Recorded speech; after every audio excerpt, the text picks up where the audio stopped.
And why were Ballymun so disappointing? Because when you look at the team heading out and you see that like Dean Rocks had one of his best seasons, James McCarthy was absolutely sensational.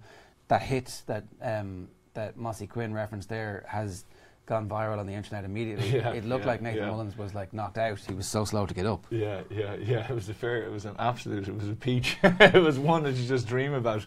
But fair play to Mullins actually getting up and coming back on the field, and he actually played pretty well in the second half. It's strange, you know. I just think that they got caught in a bit of a scenario whereby they dropped Davy Byrne back and they had people back covering off Connolly and covering off in front of Mossy. But then when they actually got the ball, they gave an awful lot of ball away. They tried to kick it into their full forward line.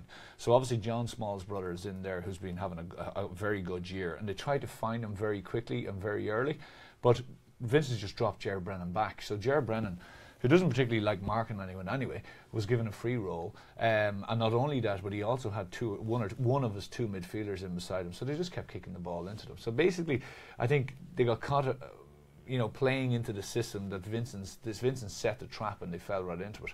The only time they really started to get a bit of joy was when they actually ran at Vincent. So that kind of last 5 or 6 minutes of the first half, where they kind of ran at him, McCarthy especially, drove at them. They got a few frees and they got it back to it, I think, within 3. And even the goal chance in the second half, which could have been a big turning point, the one that actually Savage made a very good save for it and pushed it onto the crossbar. If they had just probably ran at them a bit more, and held on to the ball a bit more, they could have got a bit better. But Vincent's were by far the better team. But it seems so simple. I mean, you mentioned the Paddy Small point, or you mentioned Paddy Small in general there. I think it was like 14 minutes into the game when they finally get their first score from play. It is Paddy Small who gets it. But the noticeable thing from that was that it was an unbelievable ball from James McCarthy, pinpoint pass, and it was the only time they really, in the first half, managed to execute their game plan via kick passing that actually worked. It just seems beyond a pound's possibility that they're not thinking on the sideline, we need to change this ASAP. Even 14 minutes into the game, and they've only had that successful pass once. Like, why don't they change that in the middle of the first half? I don't know. I think like when I look at it, if you look at, say, the cohort of players that they have who you would expect big games from, McCarthy was excellent and John Small was very good, but Philly McMahon was very disappointing. You know, he comes up against Connolly, and listen, probably people know that himself and Connolly aren't the best of buddies, you know, and they've had some set twos down over the years in with Dublin and in club stuff. And I think Philly relies, for me, and he speaks about this himself, he relies an awful lot on that psychological edge that he gets over players. And I just don't think he can get it over Connolly. And I think he realises that. So when he gets matched up against him, I think it reduces him down a notch or two. Because you never saw any of his barnstorming runs up the field. He kicked one attempt at goal. I think it dropped short in the first half. And you could see him giving out to himself, which is something that he very rarely does too. But for me, himself and Rock actually were very disappointing. So out of their main 4 Dublin players, you had 50% of them who were really moving and 50% who just lacked last night. I wondered if maybe John Small on Connolly would have been a better thing, and then allow Philly to pull the strings, because he's very capable of doing that. Yeah, a la kind of Ger Brennan style. Because unfortunately and listen, Davy Byrne has an unbelievable engine, and he's able to get up and down the field, and he covers an awful lot of room. But when he gets the ball, he more often than not tries to kind of an outside of a right pass, trying to put it through the eye of a needle.